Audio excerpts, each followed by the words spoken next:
Hi, my name's Dave Hooper. I want to tell you a story that began with an innocent question. Back when I was just a regular guy, I'd been a career entrepreneur with some successes and failures. In other words, by this point in my life, I'd been humbled. But we were okay financially, my wife had another son on the way, and life was pretty good. That was February of 2011, which was the last normal month I'd ever have. That's when I first took a closer look at 9/11 and found something astonishing, something that would change my life. This is the story of how one simple accidental question came to be, and how it led to another, and then another, becoming a research obsession that crashed my belief system and drove my marriage, relationships, and sanity to the brink of disaster, and how out from that brink came my awakening. You can't write or talk about it, you just have to see it to believe it, and that's why this film was born. So let's start at the beginning, when my eyes first opened.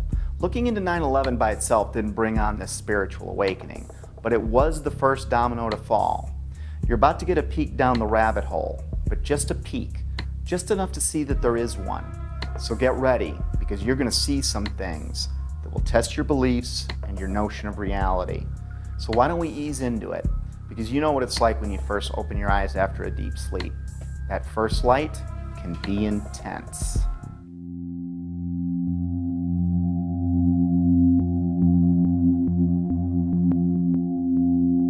My awakening began with a simple question. It occurred as I watched a familiar clip of President Bush on the morning of 9/11. I didn't realize it then, but this question was about to change my life. Bush is sitting at Booker Elementary School in Sarasota, Florida at 9:05 a.m. when White House Chief of Staff Andrew Card whispers into the president's ear. A second plane has hit the second tower. America is under attack.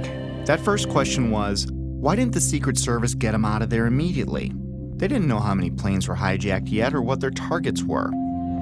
There were actually 8 planes that were hijacked. We had 11 reports of hijacked aircraft. There were thousands of planes still flying. As many as a dozen planes were reported hijacked at one point. And it was no secret the president was there. The school visit had been made public on September 7th, 4 days prior to 9/11. How could anyone be so sure hijackers weren't already on the way? Yet there he lingered, even after 2 more flights were confirmed hijacked, Flight 77 and Flight 93, the Pentagon and Shanksville planes respectively. Somewhere I saw a story claiming the president's camp didn't want to scare the kids at the school, and that's why he stayed, which I found hard to believe. Well-trained professionals are going to risk the balance of power in the world to spare the feelings of a few kids who routinely practice fire drills anyway? Well, I guess the answer was yes, because Bush stayed until 9:34 a.m., a full 29 minutes after it was known we were under attack. Think about that. That would have been 29 grueling minutes for everyone, especially those assigned to protect the president, wondering if some hijackers gotten ambitious, maybe changed their plans in the last few days after the school visit was made public. I guess someone high up in the president's camp must have known or thought they were safe. I mean, what else could it be? But how could anyone have known that?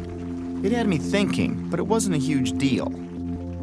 I was more intrigued by the type of people I came across who also had similar questions about 9/11. These weren't conspiracy theorists as I pictured them. These were people in government, aviation, civil defense, architecture, science, engineering, and the military. I decided to look further. I still had no idea the impact this would have on my life. I started by refamiliarizing myself with the incident, or I should say set of incidents. Of course, we all remember the second tower being hit, but I didn't put much thought into the other parts of that day. And soon after looking, I was reminded that there were several incredible events on 9/11. I'd put almost no thought into the particulars of that day for 10 years. But that was about to change. In chronological order, the official version goes like this. 4 planes were hijacked by 19 mostly Saudi Arabian terrorists who then flew or attempted to fly those planes into 4 U.S. buildings: World Trade Center 1, World Trade Center 2, the Pentagon, and the U.S. Capitol. 3 of them were successful. American Airlines Flight 11 hit the first tower, the North Tower, at 8:46 a.m. United Airlines Flight 175 hit the South Tower at 9:03 a.m. American Airlines Flight 77 hit the Pentagon at 9:37 a.m. At 9:59, the South Tower collapsed after burning for less than an hour. At 10:07 a.m., United Flight 93 crashed in a field in Shanksville, Pennsylvania. Then at 10:28 a.m., the North Tower collapsed. And I barely remembered that a third building at the World Trade Center, Building 7, collapsed at 5:20 p.m. to close out the day. The National Institute of Standards and Technology, more commonly known as NIST, backed up the official government version that intense fires weakened the steel and caused all three buildings to fail, including Building 7, which oddly enough was not hit by an airplane, nor was it exposed to jet fuel, which is what I thought melted the towers to get that progressive collapse started. And you had that intense heat probably weakened the structure as well. As I looked for answers, I found Shyam Sundar of NIST stating, "The buildings were not brought down by explosives. Until then, I didn't know explosives were even in the conversation. And like hearing a child claim innocence before a question is even posed, it had my eyebrow raised." World Trade Center 7 collapsed because of fires fueled by office furnishings. It did not collapse from explosives or from fuel oil fires. While researching the official government story, I saw a news flash that the 9/11 families wanted an investigation of World Trade Center 7. I was a bit surprised. Why would they be questioning the official story? That seemed a little out there, but who could be more invested than they were? So I listened to what they had to say. Our perception of what happened on September 11th is very different from the general public's perception, I'd say, for the most part. I believe that the public is still uninformed about most of the issues that are surrounding them. I just don't think the public at all knows. They want to believe. I think the truth sometimes can be frightening. There's some deep, deep explaining to do. The bottom line is that it needs to be investigated. We have to demand a new investigation. I want justice here. Nobody ever stopped to have a scientific investigation. A scientific investigation. A scientific... What did these families know that I didn't? It's obvious once you look, they've been trying to say something is wrong, and we need to look at 9/11 more closely, especially Building 7. And they weren't alone. I found an endless sea of organizations, rallies, websites, books, and films about that day, but I never really heard about any of them on the evening news. The families and many others were pointing to World Trade Center Building 7, the last one to collapse. I wanted to research what was so special about Building 7. We were only a few days away from launching my new business when I shared with Betsy that I didn't think there was any harm in pushing it back a bit so I could look into Building 7 for myself. This news, combined with the controversial nature of what I was looking into, was met with less than enthusiastic support by my wife, even though she tried to hide it. It was understandable. Remember, our baby was due in a few months, and I was suggesting changes, but they weren't too big and she was okay with it, so I moved forward. And that's how it began. I didn't know it then, but I set us on a course that would lead our marriage to the brink of disaster. But that hadn't happened yet, so let's pick this back up at Building 7. Here are some basic facts.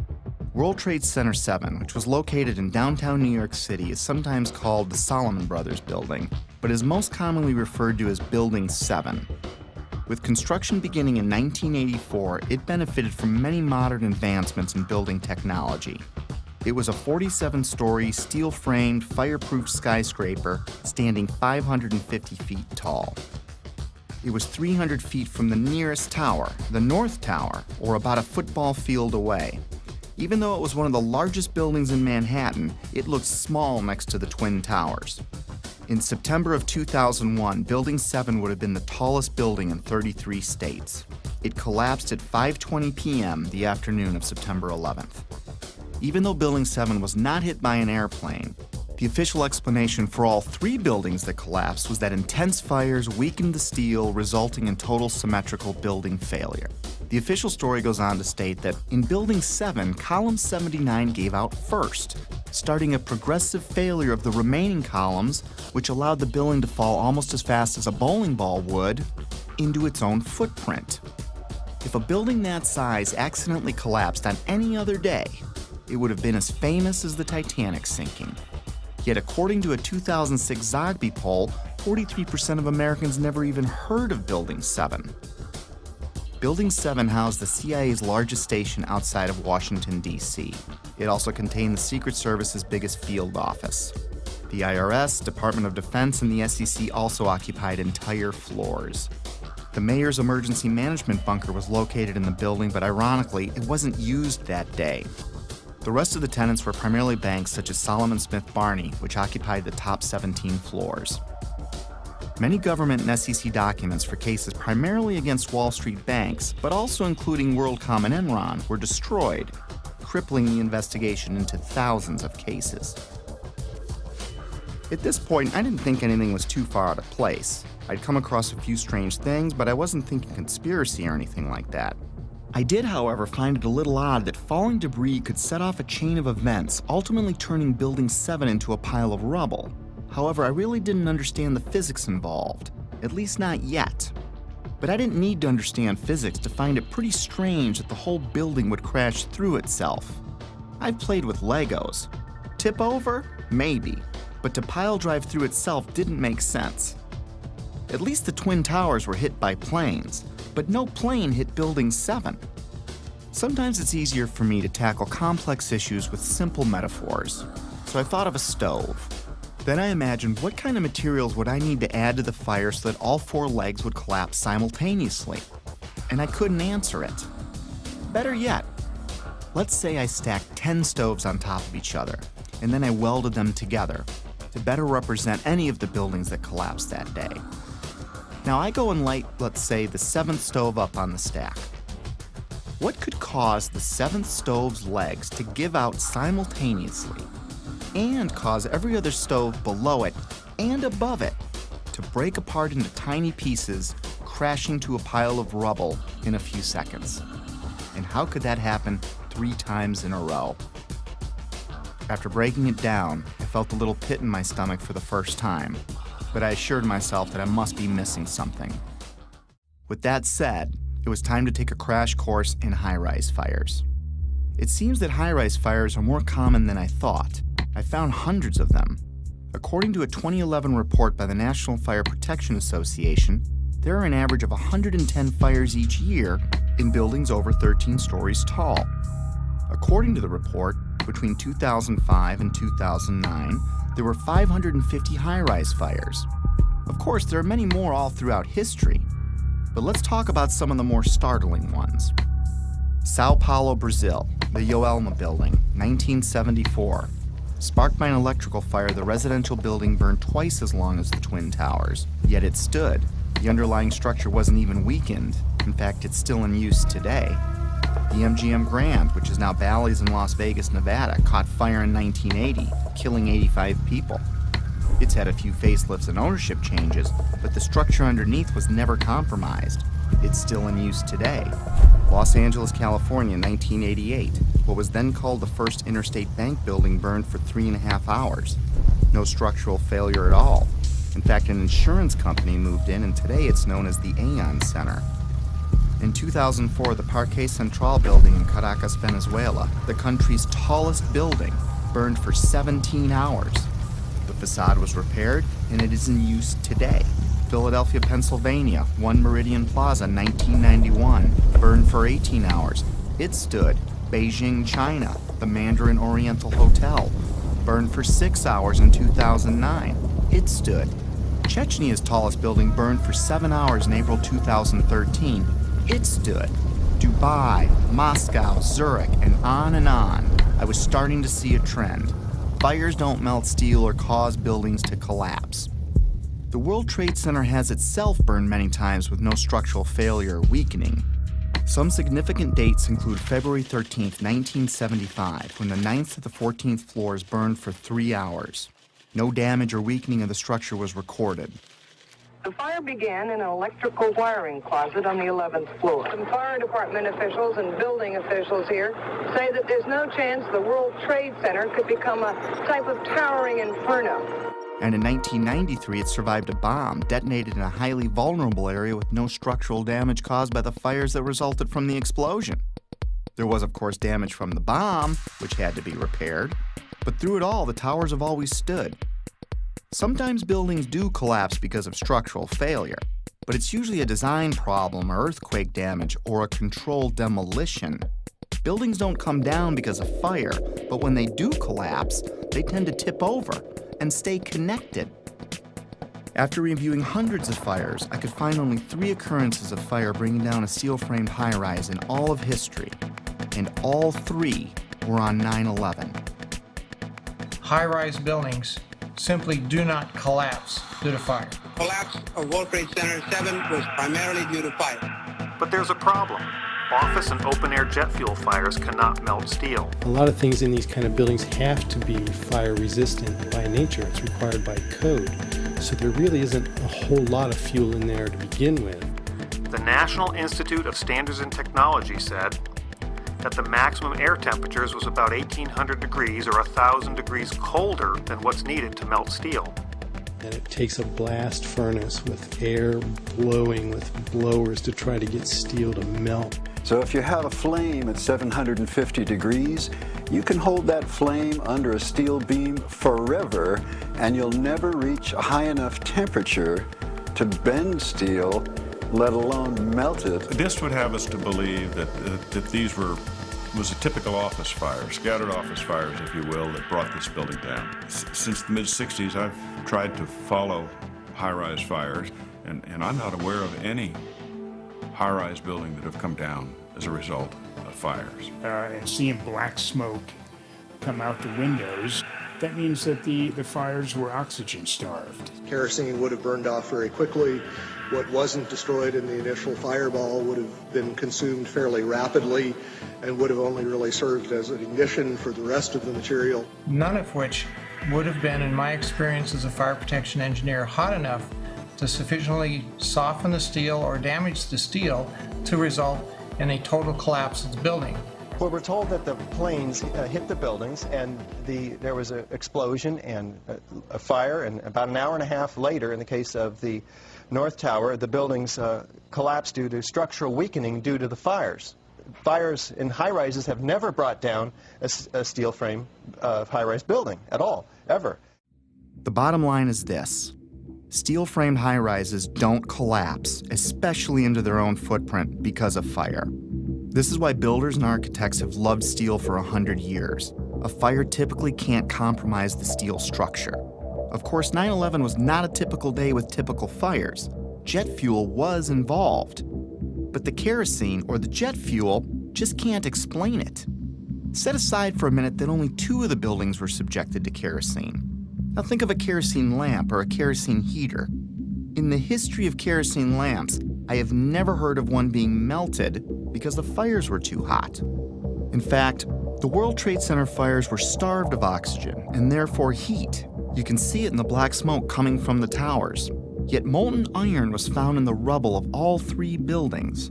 Something else had to provide the heat and energy needed to liquefy, melt, or even microscopically bend the steel in any of those 3 buildings. And unless you work for NIST, scientists agree that neither jet fuel, nor the furnishings inside those buildings could have heated the steel enough to melt it. I was starting to realize that something else must have been involved in the collapse of at least Building 7, if not all 3.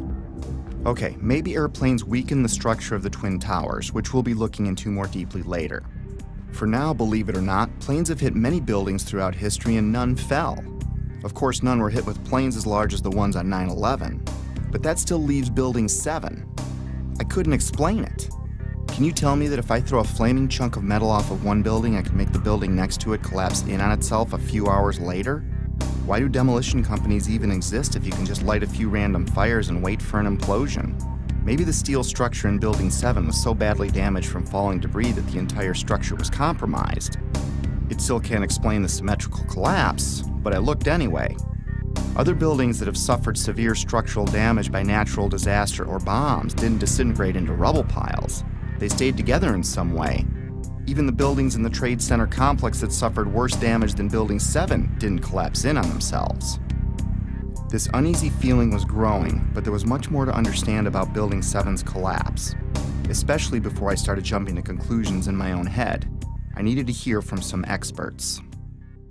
It just didn't add up, the way the whole thing sort of pile drove itself into the ground and all at near free fall speed. Collapses straight down into its own footprint at free fall speed. This is uncanny. There's 40,000 tons of structural steel designed to resist this collapse. This building had 40,000 tons of structural steel in its structural system, and that is intended to keep it from going anywhere. The animation sequence from the National Institute of Standards and Technology for their model, their mathematical model of the collapse of building number 7. And they have the inside members that one column gave way, which they claim resulted in the collapse of all the surrounding members, and then this precipitated a global collapse. This would just not be physically possible for a gravitational collapse. According to NIST, the failure occurred at column 79 on level 12. This means basically they're talking about a single columnar collapse or failure that resulted in a total collapse of the building. That just does not make any sense. Regardless of the engineering, the logic tells you that if you have a single failure at some random point in the building, that the entire building is not going to collapse. Buildings don't break that way. The story that just a few columns can cause a synchronized global collapse, an implosion, is, well, that's just nonsense. The exterior columns on the outside as well as on the inside at the bottom would have to be severed almost at the same time. The building would want to topple over. It would want to bend over that weakened area and topple over sideways. What we saw the structures came straight down upon itself. It cannot happen that when you have asymmetric damage, you will get a perfectly symmetrical collapse. At free fall speed. That's impossible.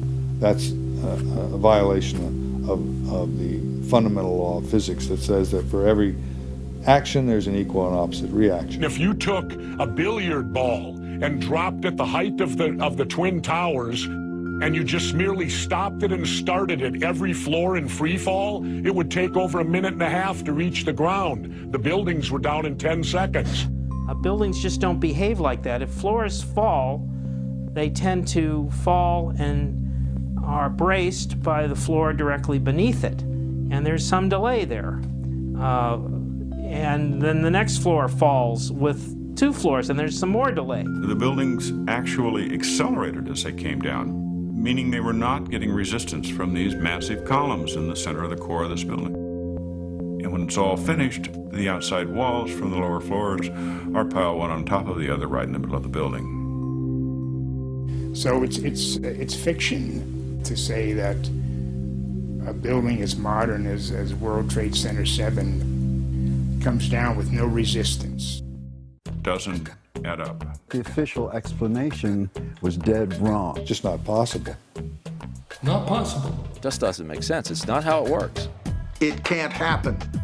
Never before in history. It just can't happen. Well, that's just nonsense. And that cannot happen. Couldn't happen. It's fiction. There's definitely much more going on than just fire. This was a controlled event. The symmetry is the smoking gun.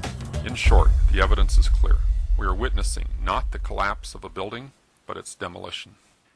At the time, I was thinking, wait a minute. My heart was pounding, my adrenaline was flowing, and I had a knot in my stomach. You know, the collapse never looked right to me, but then again, I never really thought that it defied the laws of physics. My imagination started to run wild. Could the hijackers have wired the buildings? Maybe the government didn't want us to know how really lax their security was, and that's why they covered up this fact. Maybe it was pre-wired for some reason, but that made no sense.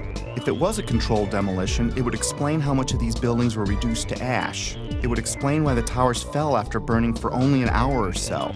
It would explain why they imploded instead of tearing apart. It would explain why they all fell at close to free fall speed. It sure looked like a controlled demolition, in retrospect. I couldn't stop at this point. I needed to know more. Late nights, coffee, research. My life was changing before my very eyes. I had taken my very first step down the rabbit hole. Little did I know how much deeper it would go. By now I knew that fires didn't bring down the buildings. And even if fire could somehow melt steel, the buildings would not have fallen in on themselves. They would have tipped over or torn apart. I was starting to find credible people talking about controlled demolitions and the use of explosives and molten steel. My mind kept wandering, trying to imagine how all this tied together. But first, I still needed to understand more about what happened. And what we find down there is pools of molten iron. What does that mean? Several tons. Exactly. What is that doing there? The first responders see it. The structural engineers see it. It's documented by FEMA, the melting of steel.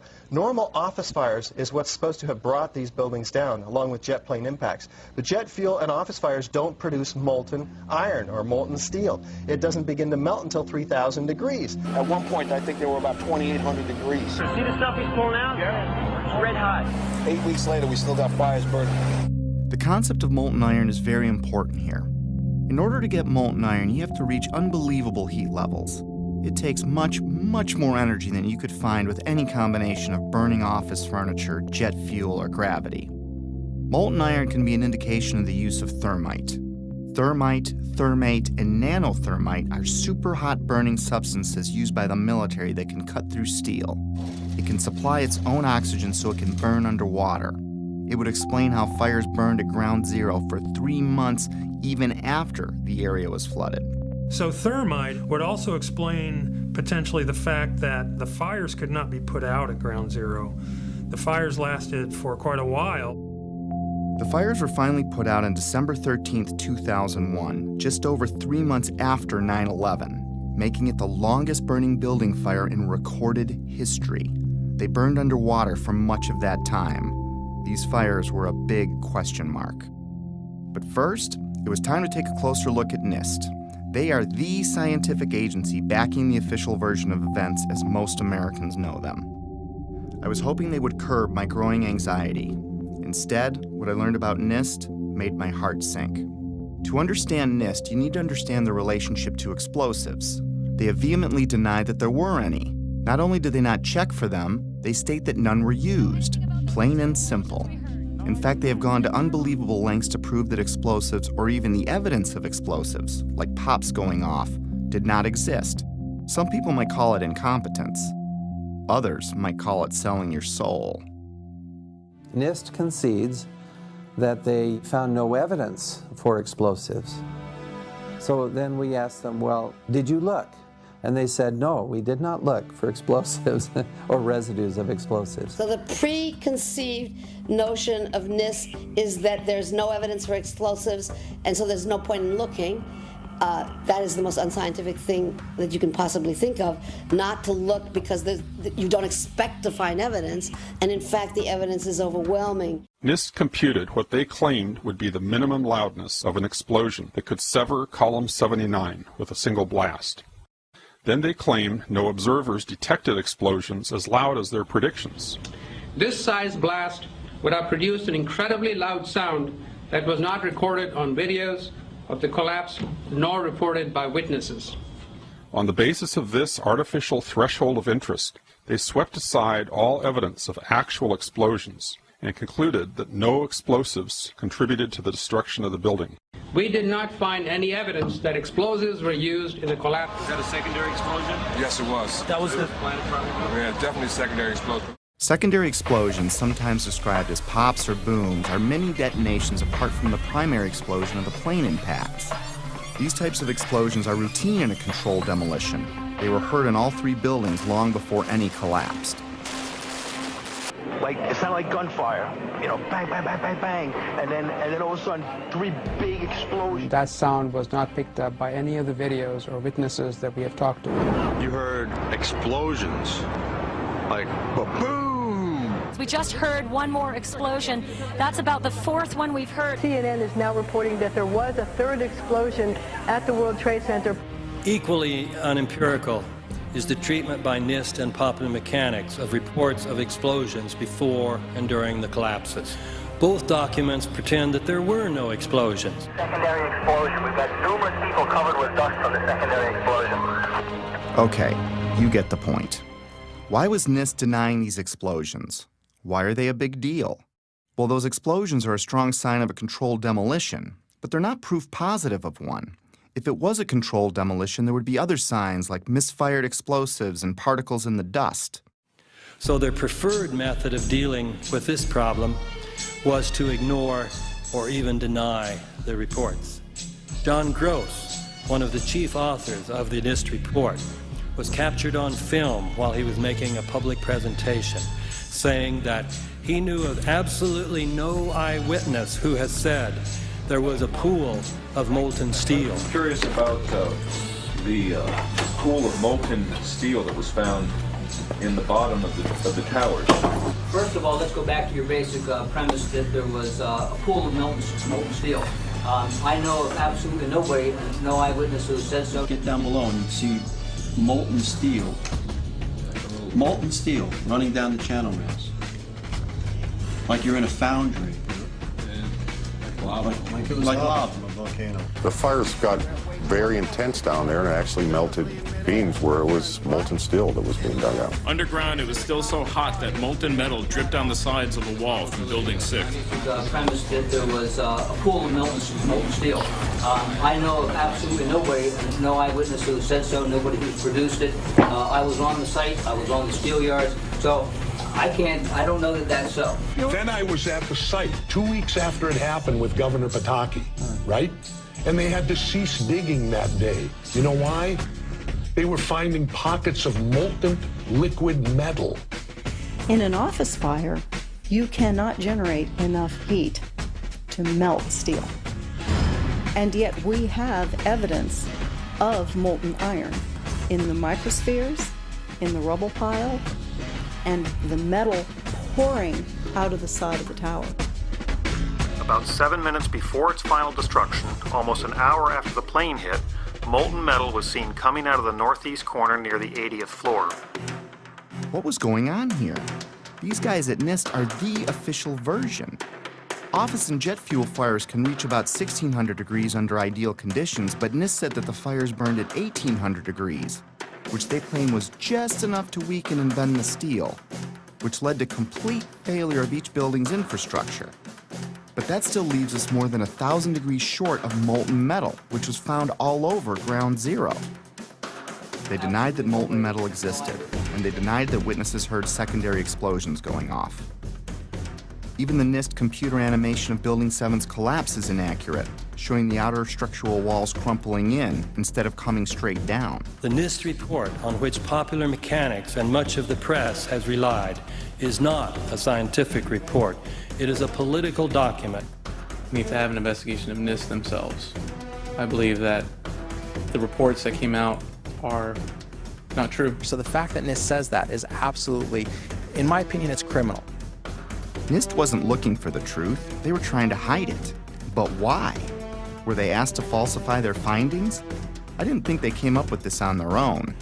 When I see John Gross fidget and blush as he states there was no molten metal, I see a man that is doing what many of us do when we don't tell the truth. It's basic human nature. My feelings at the time were like the moment you catch your significant other in a lie. Maybe there's an explanation, but your heart is racing until you get some answers.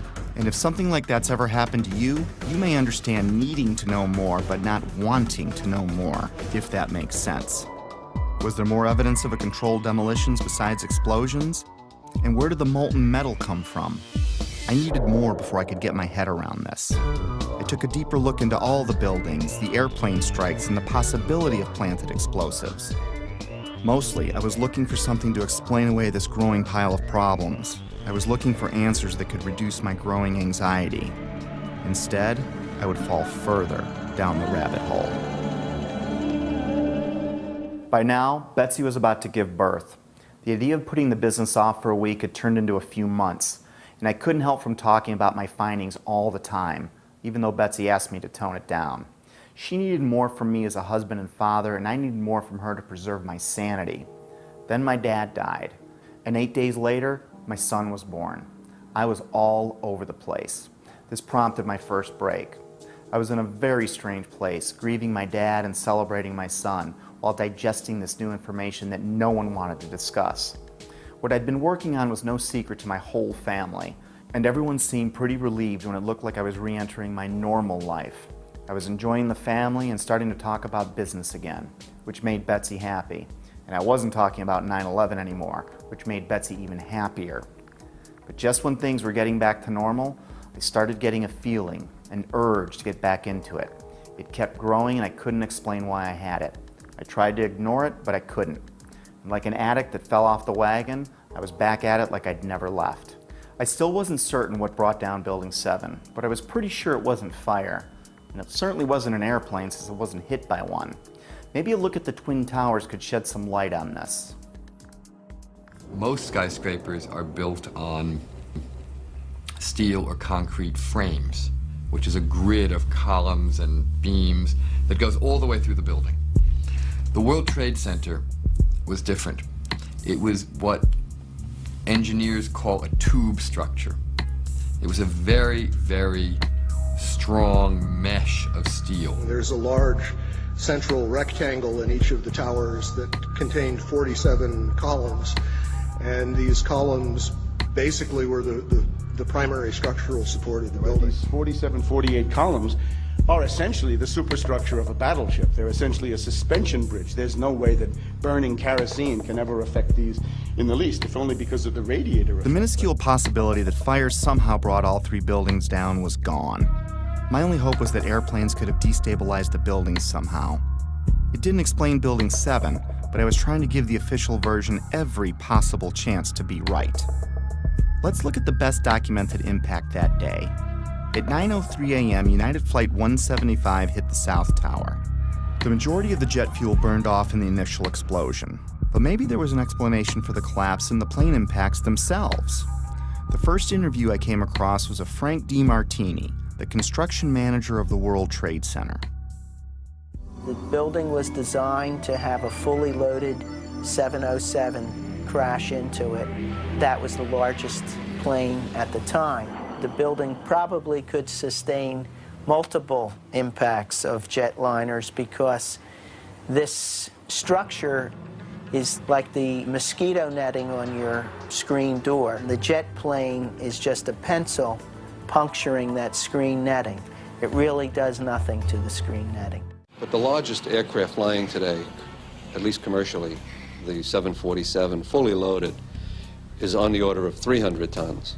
So if you think about a 300-ton element crashing into a building that's been designed to carry 13,000 tons, you can see that an aircraft crashing into the World Trade Center would probably not do anything. We designed the buildings to take the impact of the Boeing 707 hitting the building at any location. But the plane had already hit. And what I noticed was the lights were still on in the lobby. That led me to believe that the plane never got to the core columns because the feeds for all these transformers feeding all the light and power in the towers were adjacent to the core columns. Those aircraft and those fires could not cause those buildings to come down in that way. The idea that airplanes could have destabilized the buildings never made much sense to me. The Twin Towers were like a solid iron rod coming out of the ground, supported by another steel building surrounding it. Let's use another metaphor to clarify what I mean. Let's assume a stop sign is like one of the towers. The post is the core and the thin shield of the sign is the Trade Center's outer mesh. If you shot a bullet through the stop sign, the bullet would go through the outer shell and the inner steel core that holds it up. Is the structure weakened after the event? Is it possible for the sign to implode in on itself, partially turning to dust? Does it matter if it was a flaming bullet that exploded on impact? Could the sign ever collapse in on itself? The plane impact still can't explain the near free-fall speed of all three collapses, but I had to look. So if it wasn't fire and it wasn't airplanes, then it wasn't natural. Maybe I needed to look for things that can make something like this happen. And holding off on the who and the why, for now. One step at a time. And it's my expert opinion. As a demolition expert, I was trained by the best the U.S. government has. I served 3 years on Underwater Demolition Team 12. 2 years I was attached to SEAL Team 1. And when I look at the buildings and how they fall and the way they fell, they couldn't have come down without being assisted in some manner. The only way that a building can accelerate as it collapses is by having pre-engineered, precisely timed, and precisely placed explosives. In other words, controlled demolition. The collapse of the building was caused by controlled demolition.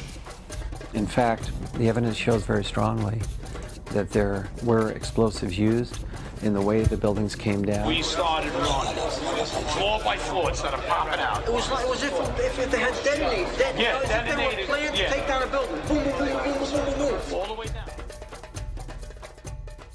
Explosives are used to demolish buildings like this in just seconds. Okay, so it's a controlled demolition. What's the problem with that?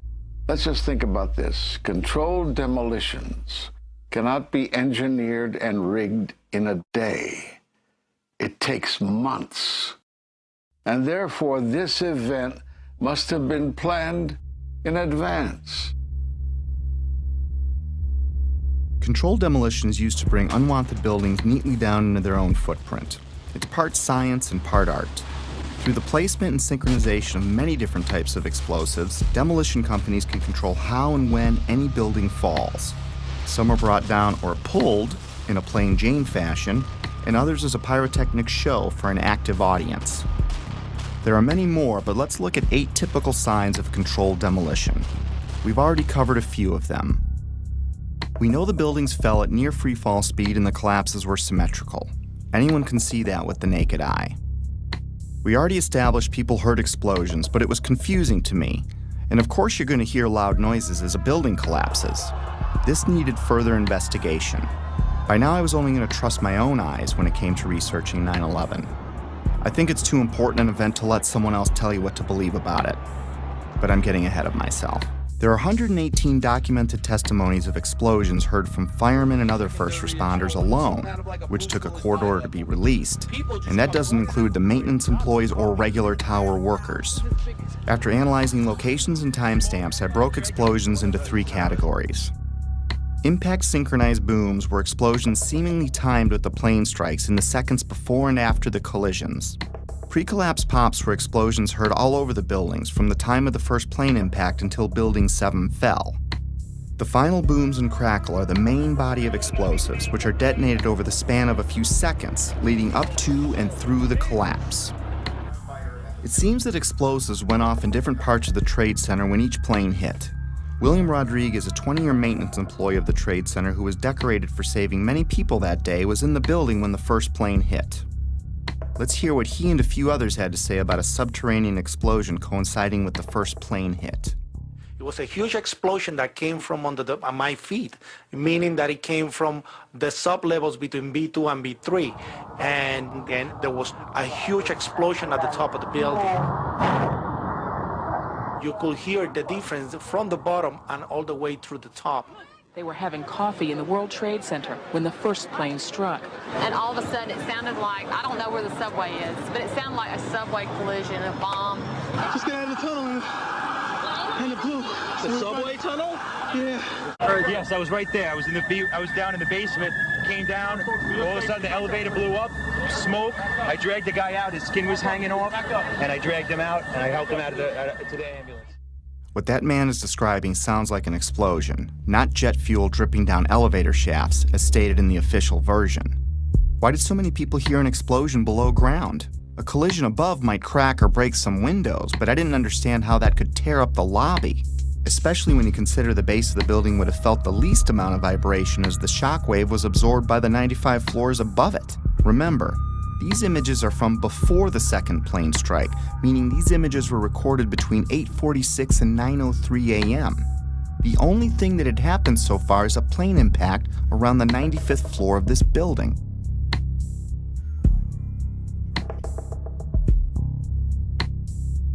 Right away, a guy from the Port Authority told him the damage was somewhere above the 78th floor. But all you had to do was look around. It was obvious. Something had happened right there in the lobby. FDNY fireman John Schrader, whose engine company 10 is across the street from the Trade Center complex, arrived at the first tower hit, the North Tower, within 10 minutes of the impact. We came down, it looked like a bomb went off in the lobby. You know, it wasn't from the jet fuel. No way. The ladies that are with me were in the World Trade Center in the first building and escaped through the lobby where they report they believe there was a bomb in the lobby. The bomb hit the lobby first, and a couple of seconds in the first plane hit. I mean, I know of people that got killed in the basement. I know of people that got broken legs in the basement. People got reconstructive surgery because the walls hit them in the face. At the time, I was actually in the subway heading towards the World Trade Center right around Franklin Street. And after the first explosion, the subway station started to fill with smoke. The subway cars started to fill with smoke, and the subways actually stopped. With so many people talking about the explosions at street level, it would make sense that early reports had the FBI and others looking into bombs at the base of the buildings. Apparently what appears to happen was that at the same time two planes hit the building, that the FBI most likely thinks that there was a car or truck packed with explosives underneath the buildings, which also exploded at the same time and brought both of them down. Reason to believe that one of the explosions at the World Trade Center may have been caused by a van that was parked in the building that may have had some type of explosive device in it. I spoke to the chief of safety for the New York City Fire Department. He received word of the possibility of a secondary device, that is another bomb going off. There was another explosion which took place. According to his theory, he thinks that there were actually devices that were planted in the building. Jenny Carr was recording a business meeting near the Trade Center at 8:46 a.m. on 9/11 when we hear the basement explosion. 9 seconds later, we can hear the first plane hitting the North Tower.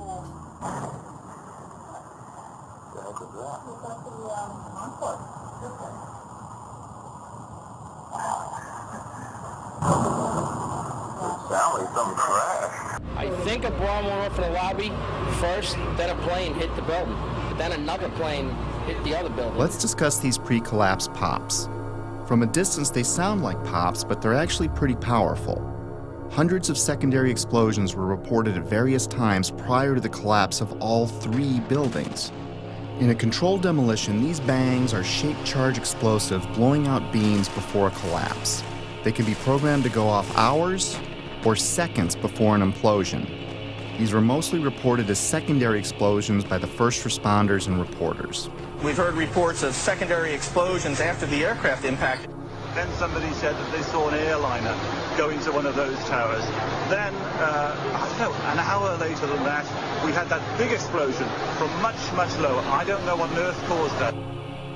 Here, hold on. You want to call your mother or something? You gotta get back. You gotta get back. All right. The final booms and crackle are like the grand finale of a fireworks show.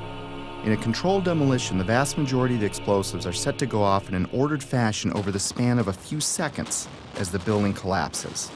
Depending on distance, this can sound like a rumble, booms, or crackling. That feeling that there was something else, that there may have been something else that brought those buildings down. There was a lot of talk there in New York of another explosion prior to the collapse of the first building.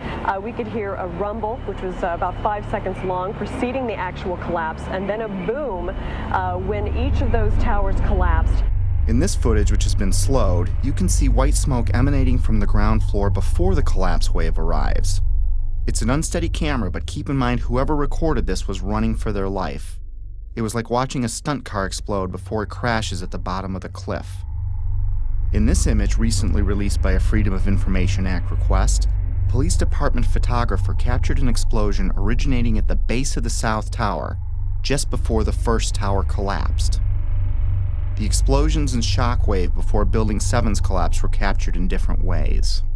We're watching the building actually because it was on fire. The bottom floors of the building were on fire, and we heard this sound that sounded like a clap of thunder. Turned around, we were shocked to see that the building was, it looked like there was a shock wave ripping through the building, and the windows all busted out. In the end, the evidence of explosions was ignored by the organizations behind the official version, like NIST, FEMA, Popular Mechanics, and the 9/11 Commission. My independent search continued. Up next, the kink in the roof. It's not necessary for there to be a kink in the roof of an imploding building, but when it does happen, it's a pretty sure indication of a controlled demolition. The roof can only kink in when the central support columns are blown out first, meaning the destruction of the building is coming from inside it, not outside.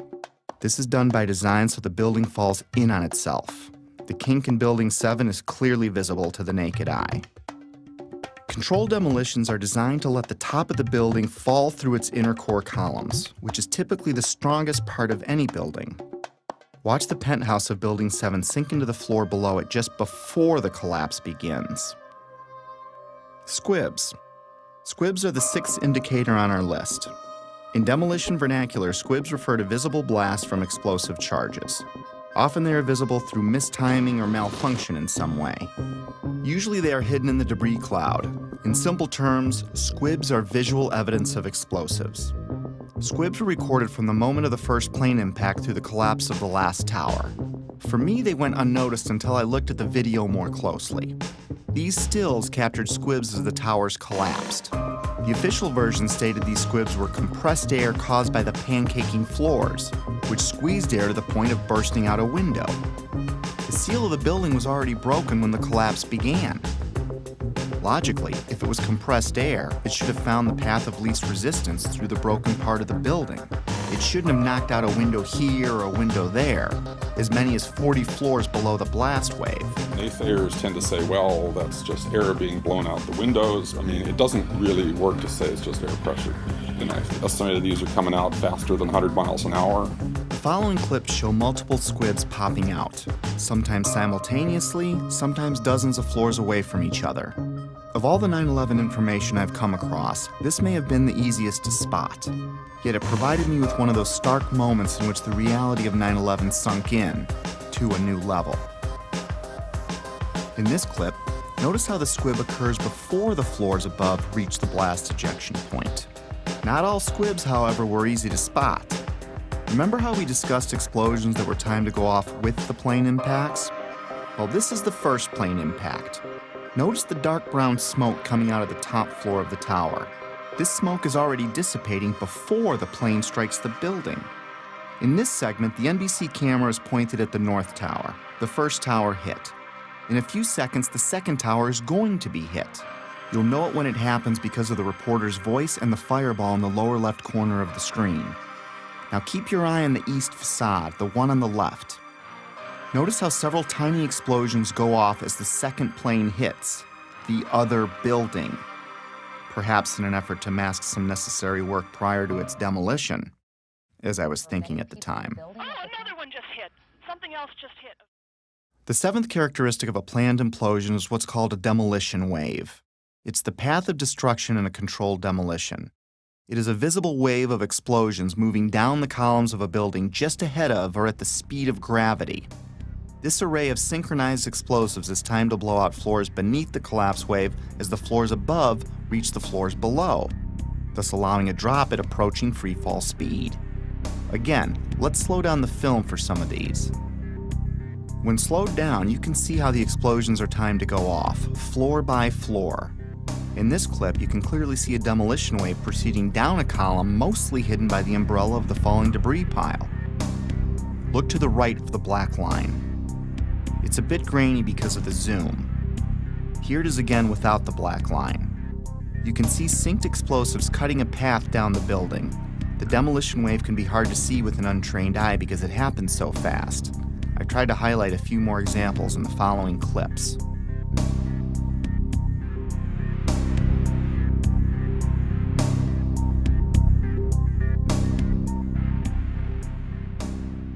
Often buildings being demolished will have a mesh around them to keep projectiles from shooting away. In the case of the Twin Towers, there were thousands of pieces of steel jettisoned out much further than they could have if it were a gravitational collapse. Some pieces were ejected laterally over 600 feet. Some of these pieces weighed several tons. Let's listen to what a few experts had to say on the topic. Window mullions and things went up and out. That kind of stuff can't happen with just pure air pressure of floors getting sandwiched together. Large, multi-ton beams were hurled hundreds of yards laterally.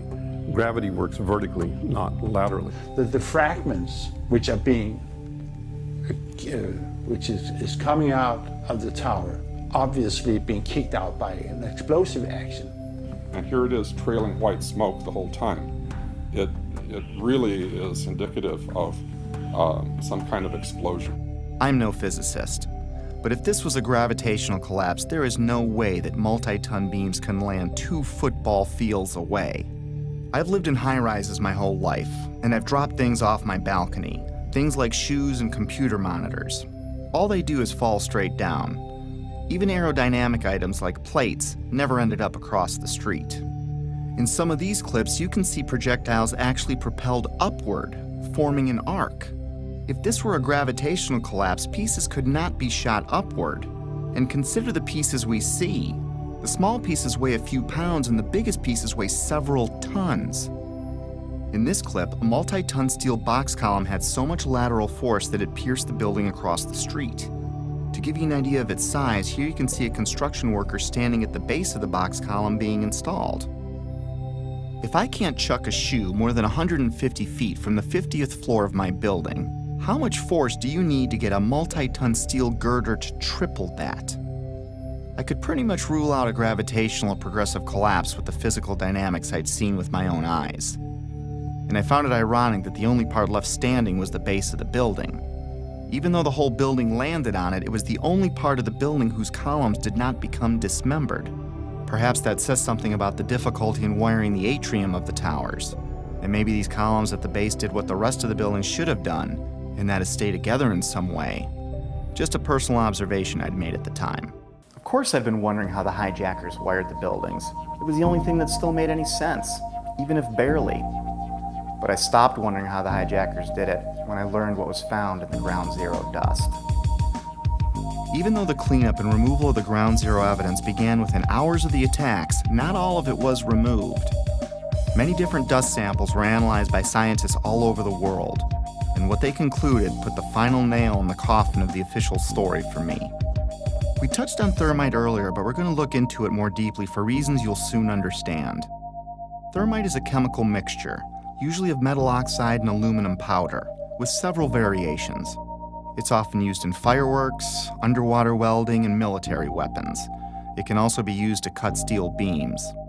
When thermite is detonated, it leaves traces of itself in the debris, like perfectly round microscopic spheres of iron, and unexploded thermite itself, both of which were found in the ground zero dust. The fact that explosive residue was found in the dust didn't surprise me, at least not by now. I already knew in my heart it was a controlled demolition. What rocked me was the type of thermite found. You see, it was a special type of thermite called nanothermite, and it meant that the odds that the hijackers could have done this dropped to near zero. My belief system kept taking more hits, which we'll discuss in a bit. For now, though, let's have the experts walk us through the basics. In 3 different samples from 3 independent researchers, the R.J. Lee Company, the USGS, and Dr. Stephen Jones's work. All 3 separately found these microspheres. As much as 6% of the World Trade Center dust consisted of tiny, previously molten iron spheres. You cannot get a perfectly round sphere of metal from the building tearing apart. The only way you can get that is by starting with a molten liquid. Then the hydrostatic pressure will create the perfectly round sphere as it solidifies. So what produced all that molten iron? Well, it has in it the chemical evidence of a special incendiary, which is thermite, a high-tech incendiary used to cut through steel like a hot knife through butter. These spheres have iron, aluminum, fluorine, manganese, very unusual elements associated only with thermite. And there's small chips of unignited thermite as well. In the dust, we found what we characterize as unreacted thermitic material in the shape of some very tiny red-gray chips. We captured the residue after the material had been heated. The red-gray chips, as we ignite them, produce spheres that have iron and aluminum, just like we see in the dust in abundance. And the composition was very, very similar. And that led to the conclusion of the paper, which was, we've got some form of thermite in these red-gray chips. What I can confirm also is that these chips, the red layer is thermitic. It does produce molten iron. I've heard this argument that somehow perhaps someone seeded these samples with nanothermite.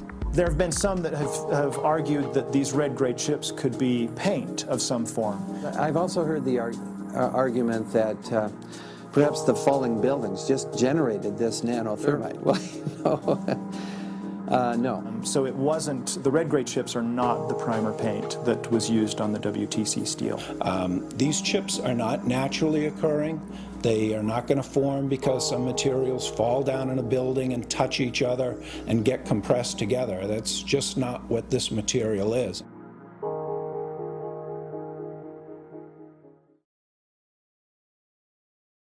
What we have found is a modern version of thermite, which we call nanothermite, which is produced in a different way. It is not just two powders being mixed. First of all, the iron oxide grains are uniform and approximately 100 nanometers across. That's very tiny, much smaller than a human hair. The aluminum occurs in plates that are about 40 nanometers across. I have no idea how to make those. I mean, this is a high-tech material, and it's embedded in a carbon-rich matrix with order. These red-gray materials have very orderly sheets containing aluminum. This is a material that is made up of nano-sized particles that are all very uniform, very symmetrical. The aluminum appears in thin platelets about 40 nanometers thick. It is the small size of the particles involved in this material that allow us to characterize it as nanothermite. These really are sophisticated materials and probably only developed in a laboratory. This is very high-tech thermite, nanothermite. It's not found in a cave in Afghanistan. It's produced in very sophisticated Defense Department contracting laboratories. We compared our spike that we got with a spike from known nanothermite, which is produced at a military laboratory. Their measured energy released with known nanothermite was less than these red-gray chips. What we are dealing with, I think, in World Trade Center is modern military material which is unknown to the general public. It takes steel and it creates molten steel. So it takes beams of steel and it turns it into molten steel, and it just everything underneath just sinks into the ground like what you saw. And it is a special U.S. military grade weapon. So the military uses it for a number of different applications. Okay? It is a military grade weapon. It's not something you could make ever. I was pretty astonished at how deep this rabbit hole was getting, even though I still had no idea what I was in for. Of course, by now, I had to acknowledge this was a planned demolition, unless I wanted to lie to myself. Maybe you can explain squibs, but how do you explain explosions or the molten steel? And if you explain that, how do you explain the rate of fall or thermite in the dust? I had to face facts. No matter what my heart wanted to believe, these buildings were wired to blow, plain and simple. But it wasn't until understanding how nanothermite is made and who has it that I considered, for the first time, that someone other than the hijackers had to be involved. And as scary as it was to consider, it might even be homegrown. Hundreds of questions kept flooding in. Why would underfunded guys on the other side of the world use something so exotic as nanothermite that could easily be tracked by our intelligence services? Who would sell it or make it for them? Why risk accessing the buildings every day for months? How did Building 7 get detonated at the end of the day? If you have the means and go to the trouble of getting nanothermite and wiring the building, why let the plan rest on using box cutters to overthrow military and combat-trained airline pilots, along with dozens of passengers, as the official version states? Heck, why bother killing yourself in a plane crash at all if it wasn't needed to take the buildings down? I had no idea what I was staring at least not yet, but a few puzzle pieces had been filled in. I knew that the buildings were brought down by controlled demolition, military thermite was used, NIST was being used to sell a lie, and someone wanted us to think that planes had caused this. I kept replaying the event in my head over and over, assimilating each new piece of information as I discovered it. And like a retreating army, my line in the sand about what could have really happened kept moving further and further back and getting closer to home.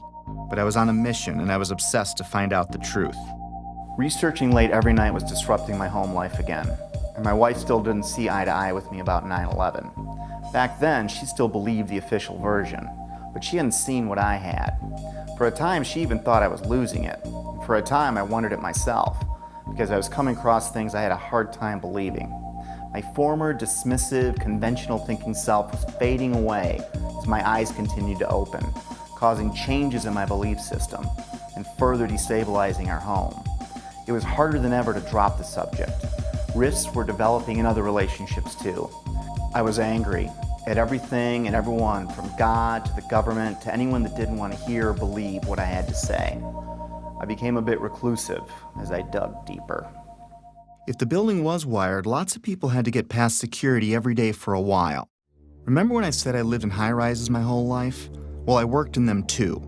And there is no way you can access buildings like those without the building security knowing. Lots of equipment had to be brought in. Authorization forms would need to be filled out. There would be drilling and pounding and dust in the ventilation ducts. Whoever was coming in would need a plausible reason to be there. They would need access to the elevator shafts. They would be taking incredible risks each day unless they had permission to access the guts of the building. Anybody who's ever watched a building being demolished on purpose knows that if you're going to do this, you have to get at the under infrastructure of a building and bring it down. The columns could have been set up with explosive devices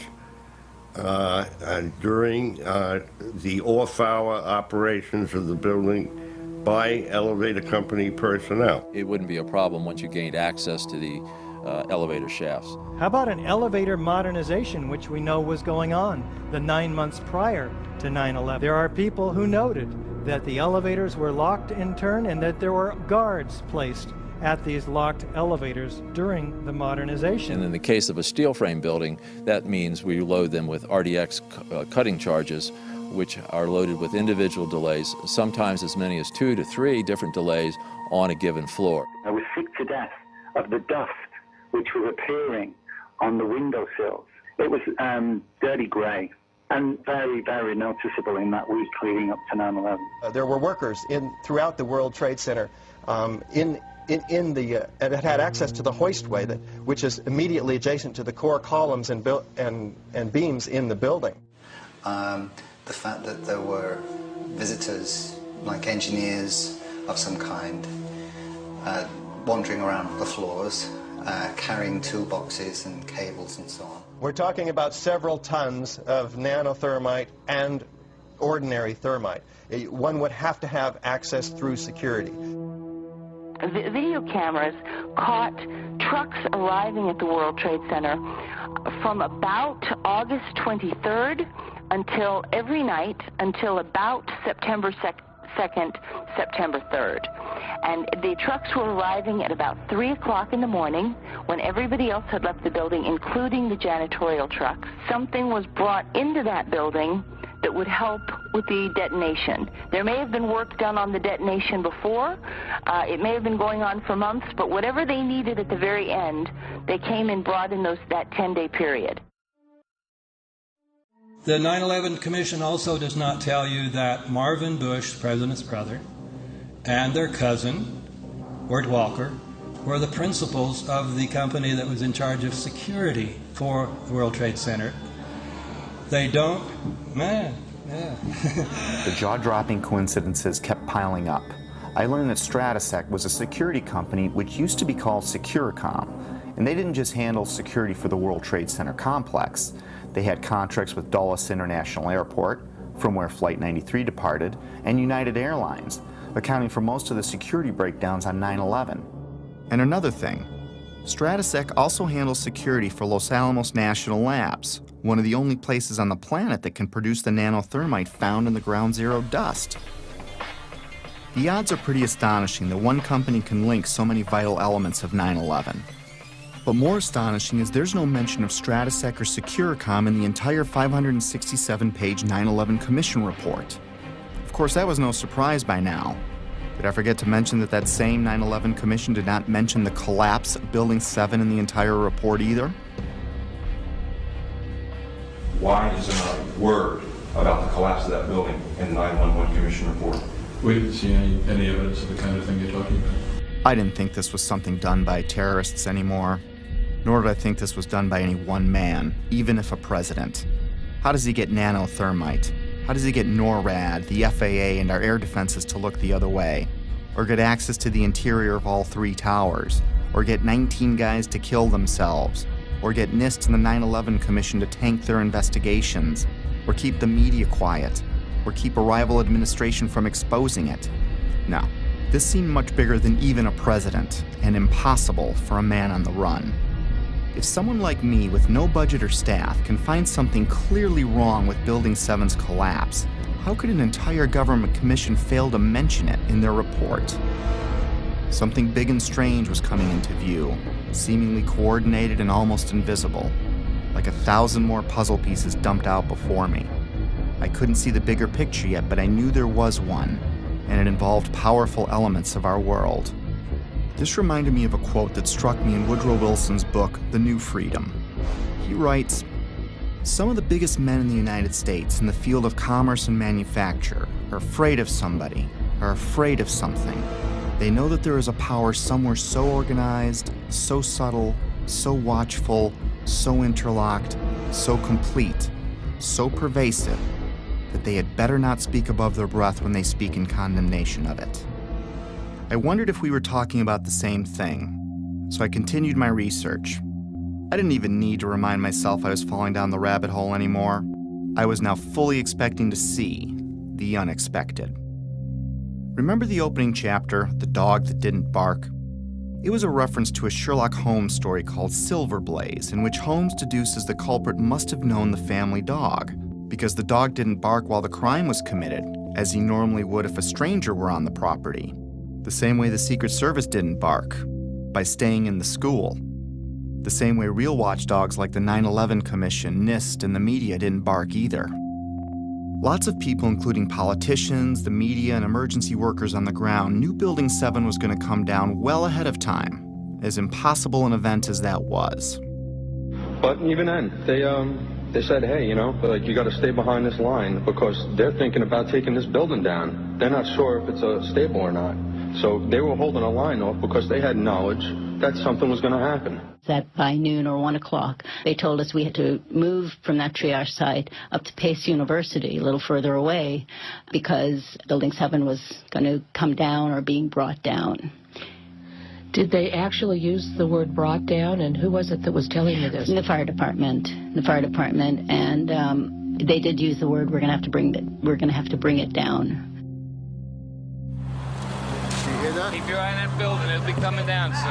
I didn't hear any creaking, or I didn't hear any indication that it was going to come down. And all of a sudden, the radios exploded, and everybody started screaming, get away from it. And the whole time, you're hearing thum, thum, thum, thum, thum. So,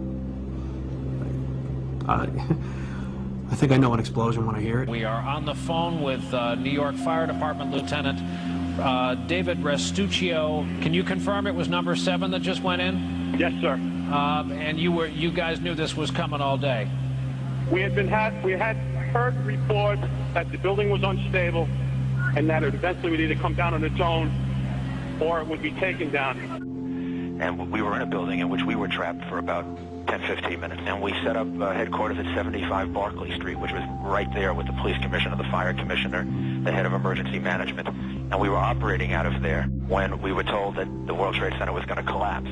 The World Trade Center was going to collapse. It was going to collapse. It was going to collapse. But it was the media's pre-knowledge of Building 7's fall that was much more telling. Several news outlets around the world reported the collapse of Building 7 long before it happened. I listened closely to these segments. Considering Building 7 wasn't hit by an airplane and no high-rise has ever collapsed because of fire, how was it that all these different news agencies reported it before it happened? How can anyone report there has been an improbable accident before the accident happens? Now, more on the latest building collapse in New York. You might have heard a few moments ago, I was talking about the Salomon Brothers building collapsing. And indeed it has. Apparently that's only a few hundred yards away from where the World Trade Center towers were. That one of the other buildings, Building 7, in the World Trade Center complex is on fire and has either collapsed or is collapsing. That has structural damage as well. We saw a lot of glass broken out, and a corner of the building appeared to be in distress, and there's concern that there might actually be another collapse of that building. We are getting word from New York right now that another building has collapsed. Is that smoke coming from this third collapse? Okay, that is what we're understanding, which makes sense because it looks like the sun is going down, but I'm hoping that enough people have cleared out of downtown Manhattan so that perhaps it wasn't as full as it might be normally around 5:30 on a Tuesday. That information, of course, take a look at that right-hand side of the screen. It's going down right now. There it is. Yep. It went down. Brown building, the tall one, is number 7 World Trade Center. I've heard several reports from several different officers now that that is the building that is going to go down next.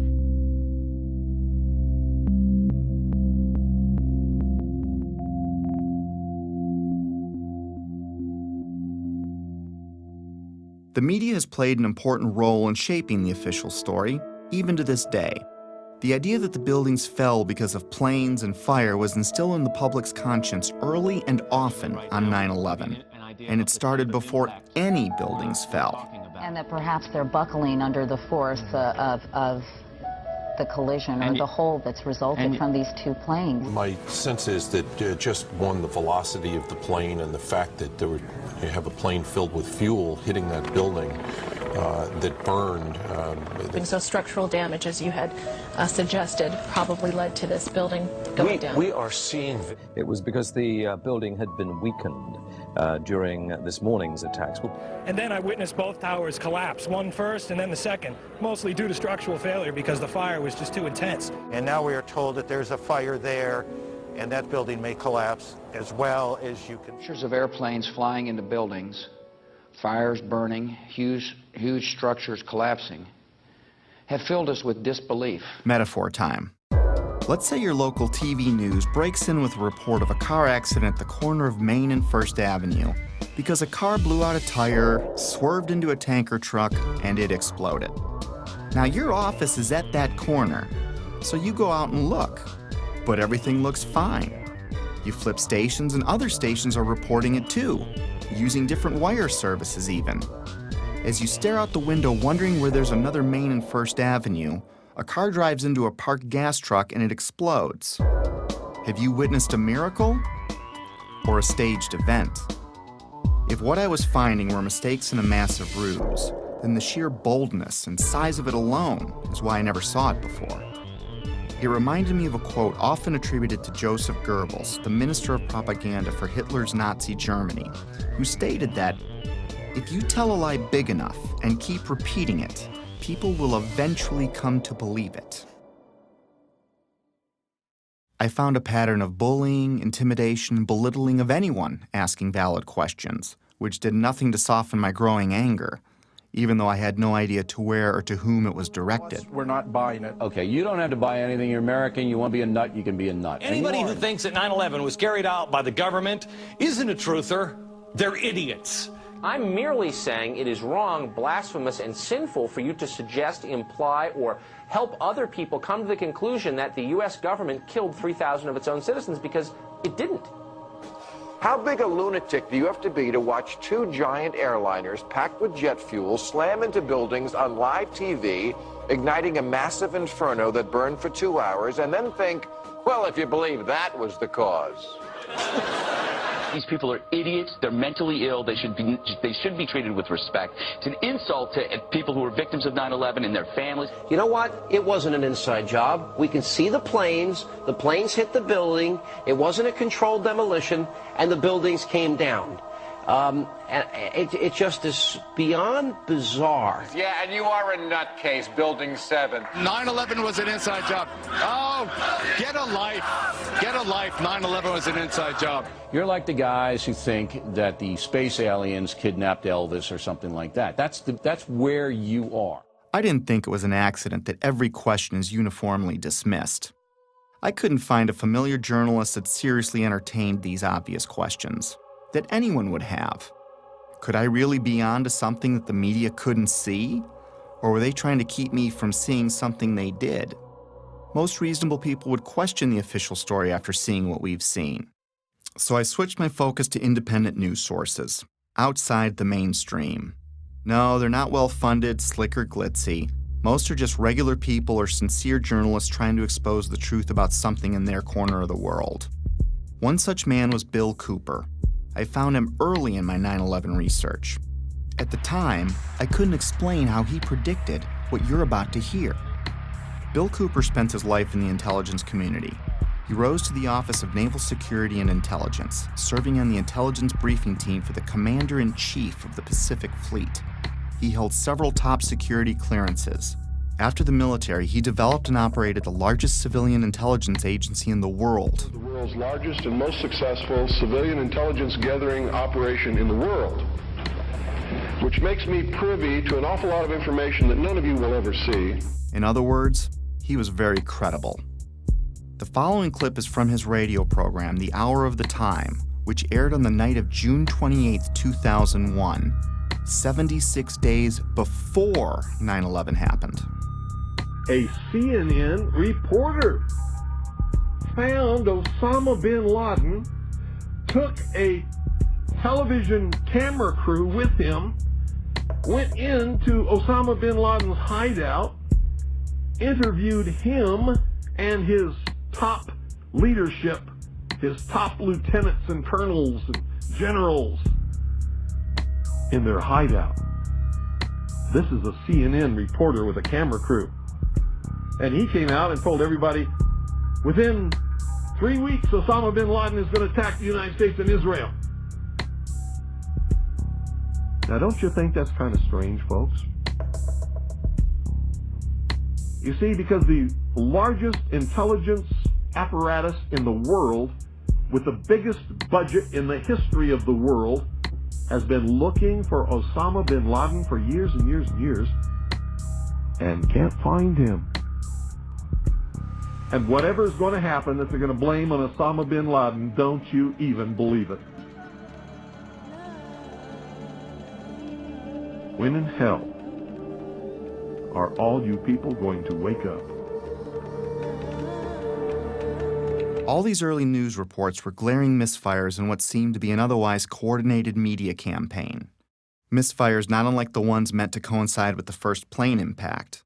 Little mistakes that my untrained eye never picked up before, but that I was now finding all over, spawning even more questions, and fueling the early stages of what would become my spiritual awakening. As I continued finding evidence leading me away from the official version, it was not surprising the main body of evidence was being removed within hours of the attacks, cleaning up a crime scene with no real investigation. Because what they did immediately after 9/11 was they started removing the steel, the debris from Tower 7 and all the towers immediately. 400 truckloads per day of material were taken away from the World Trade Center site and sent to China for recycling. There were laws violated in the destruction of that evidence. I was starting to believe that things like the immediate cleanup were probably no accident. And to discover what was really happening, I'd need to find the ones behind the cleanup and the coordinated media and NIST and FEMA, the Federal Emergency Management Agency, which in another huge coincidence arrived at New York for a training exercise on Monday, September 10th, the night before 9/11, which is convenient as they oversaw the cleanup of Ground Zero. To be honest with you, we arrived on late Monday night and went into action on Tuesday morning. And not until today did we get a full opportunity to work. Over time, it got easier to find puzzle pieces, like the following testimony by Norman Mineta, the Secretary of Transportation in 2001, who was with Vice President Dick Cheney on the morning of 9/11. And like so much other important information, this interview would also be left out of the 9/11 Commission report. During the time that the airplane coming in to the Pentagon, there was a young man who would come in and say to the vice president, the plane is 50 miles out, the plane is 30 miles out. And when it got down to the plane is 10 miles out, the young man also said to the vice president, do the orders still stand?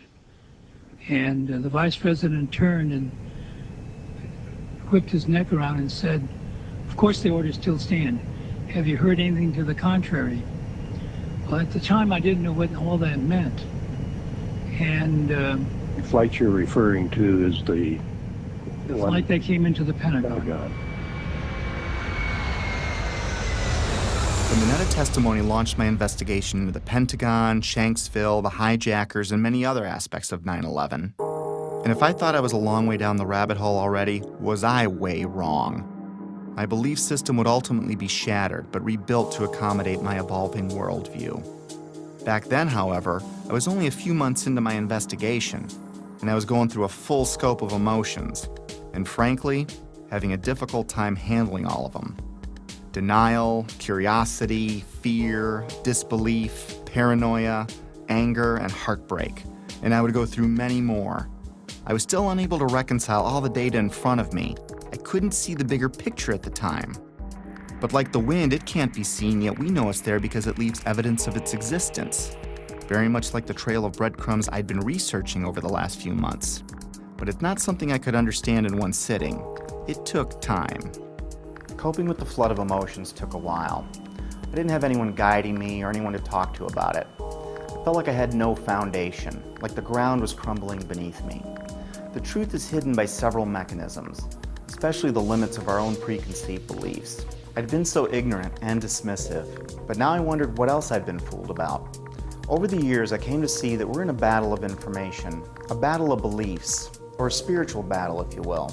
I also came to believe that 9/11 is only one battle in a much larger war, a war I couldn't see yet, but one that I was well on the way to discovering. This is a lot to take in, and we all wake up at our own speed, if at all, which is why I stopped after only looking at the Trade Center portion of the attacks. There is so much more to this, but it's easier to process in smaller chunks. Betsy and I woke up at different speeds. My eyes started opening pretty quickly, but it took Betsy a few years, even though we talked about it all the time. It wasn't until she watched early versions of this movie that she began to believe me. I clearly remember the day in June of 2013 when she came voluntarily and shared her own thoughts about her own 9/11 research, something she'd never done before. And I knew by talking to her that her eyes were finally opening too. It probably saved our marriage. Getting past that stumbling block opened the door for us to reconnect. If there's a pit in your stomach, don't be overwhelmed or scared. Whatever's behind all of this has been there for a long time, and I'm sure you've lived, loved, and laughed in that time. And you still will. The shock will wear off, and what will be left is a much better understanding of how the world works, which makes the bad guys' jobs harder. Over time, the discomfort and confusion subsided, and I went back to my life, with clarity and new hope for what's ahead. Today I'm able to laugh and be happy and look forward to the future like everyone else. I have all that, and I'm more aware of important things happening around me. So if you want to forget everything you've seen, go back to your regular life. Soon you'll forget about all of this. Our defense mechanisms work that way. But if you decide to jump down the rabbit hole, my advice is to seek your own answers, do your own research, and don't let anyone tell you what to believe about anything. Because until you see it for yourself, it'll be hard to ever understand why it's so important to know it exists.